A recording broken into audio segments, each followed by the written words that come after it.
आता लाडकी बहीण योजनेसाठी महिलांनी दाखल केलेल्या अर्जांची छाननी करण्याबाबत सरकारच्या हालचाली सुरू आहेत असं असताना संभाजीनगरमध्ये लाडक्या बहिणींचा प्रामाणिकपणा पाहायला मिळतोय। संभाजीनगरमध्ये महिलांकडून लाडकी बहीण योजनेचा लाभ नाकारण्यासाठी अर्ज येण्यास सुरुवात झाली आहे। गेल्या 8 दिवसांपासून संभाजीनगरमध्ये स्वतः महिलांकडून लाभ नाकारण्यासाठी अर्ज समोर येत आहेत। बालकल्याण विभागाकडे गेल्या 8 ते 10 दिवसांमध्ये 10 ते 12 अर्ज दाखल झाले अशी माहिती जिल्हा महिला बालविकास अधिकारी रेश्मा चिमंद्रे यांनी एबीपी माझाला दिली आहे। आपल्यासोबत अधिकारी आहेत, आपण त्यांच्याकडनं जाणून घेऊया की कधीपासून हे अर्ज केलेले आहेत आणि काय म्हटलंय या अर्जामध्ये।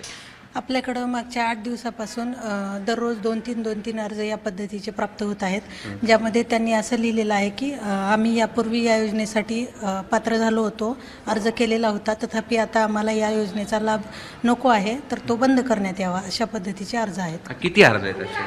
आतापर्यंत आमच्याकडं 10 ते 12 अर्ज प्राप्त आहेत। बरं, पण त्यात नेमकं काय मसुदा आहे अर्जामध्ये?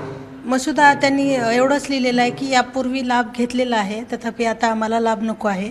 त्याबाबतची कारणं अशी स्पेसिफिक त्यांनी नमूद केलेली नाही आहेत। आता आम्ही आमच्या स्तरावरून त्याची डॅशबोर्डवरून पडताळणी करून ते लाभ त्यांचा कमी करण्याची कार्यवाही करू। बरं, शासनाकडे काही तपासणीसाठीचं आपल्याला पत्र आलंय का की ज्यांनी अर्ज केले आहेत त्या पात्र आहेत की अपात्र आहेत, याबद्दल काही सूचना आल्यात अद्याप आलेल्या नाही त्याबद्दल कुठल्याही सूचना, त्यामुळे त्याबद्दल कुठलीही आता सध्या तरी कार्यवाही नाही आहे चालू।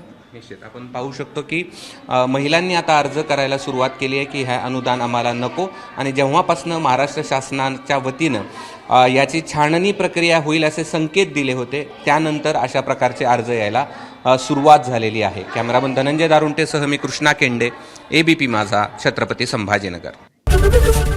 एबीपी माझा, उघडा डोळे बघा नीट।